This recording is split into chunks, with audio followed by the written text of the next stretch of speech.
Nakailang tawag na po ako kay Ira pero hindi niya pa rin sinasagot eh. Baka naman busy lang siya, bestie. Tsaka baka depressed pa. Ayaw lumabas sa bahay nila. Oo nga, Mine. Baka ayaw niya kumausap na kahit na sino. Pero okay pa naman po siya nung unang araw eh. Tapos bigla na lang siya naging cold sa akin. Puntahan ko na po kaya sa kondo niya. Anak, pabayaan mo na lang muna si Ira. Baka gusto lang niya mapag-isa. Hindi naman yun makakatiis na hindi pumunta dito.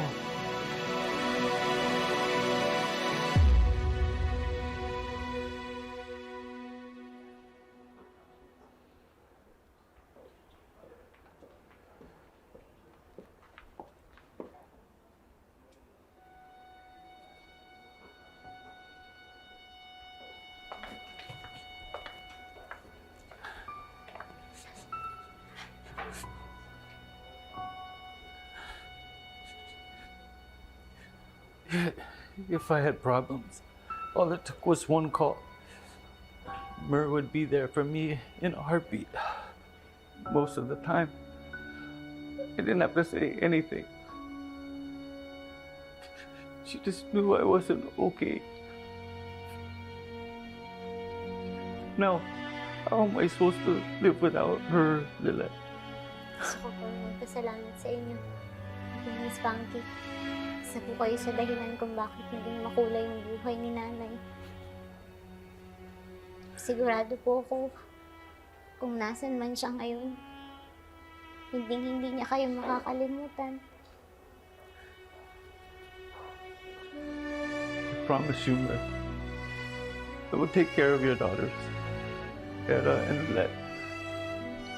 I know they're the most important thing to you.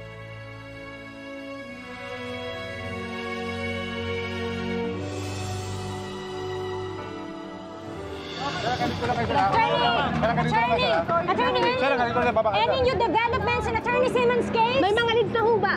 Well, kung tinatanong ninyo kung napusisi na namin ang kaso, well, let me just say na we're not quite ready to pop the champagne bottle just yet. But we do have some juicy tidbits na siguradong ikakagulat ng lahat.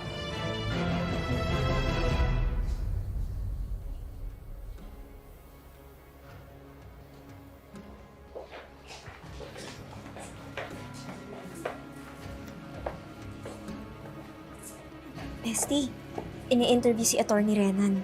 Ito yung live, oh.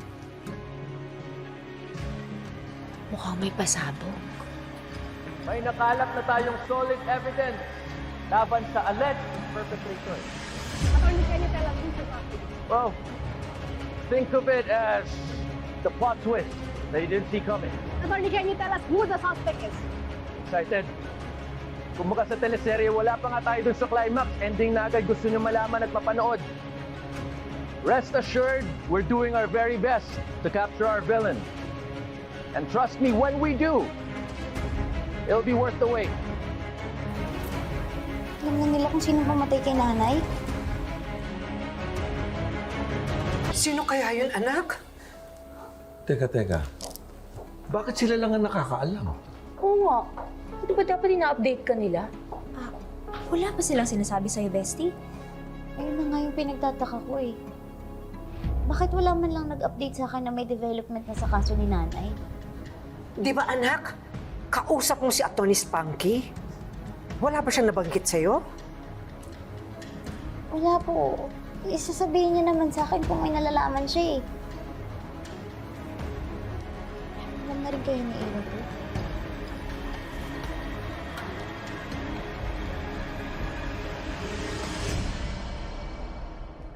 Attorney, can you please reveal more information? Attorney, can you tell us other processes about this case? My God, Cons.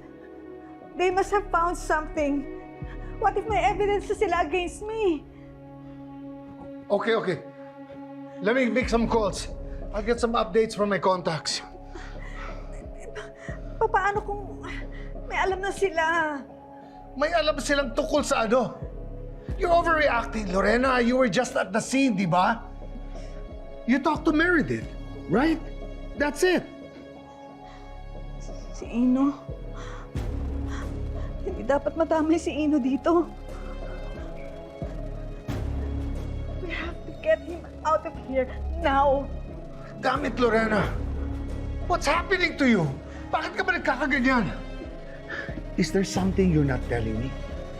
Huh?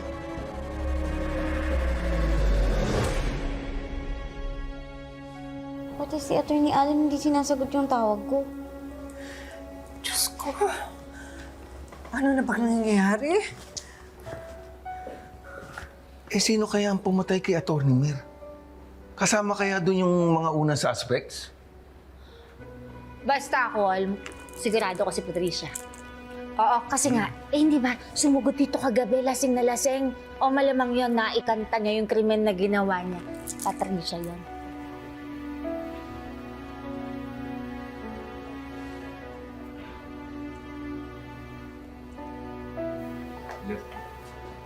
Kurt, buti naman nandito ka na. Napanood mo ba yung interview ni Attorney Allen? Alam na daw nila kung sino pumatay kay nanay. May alam ka ba doon? Wala eh. Nagulat nga din ako eh. Hindi ko alam kung bakit ako kinakabahan ng ganito. Siguro kasi makakaharap ko na kung sino yung gumawa nito kay nanay. Kung sino man siya. Hindi ko alam kung anong magagawa ko sa kanya.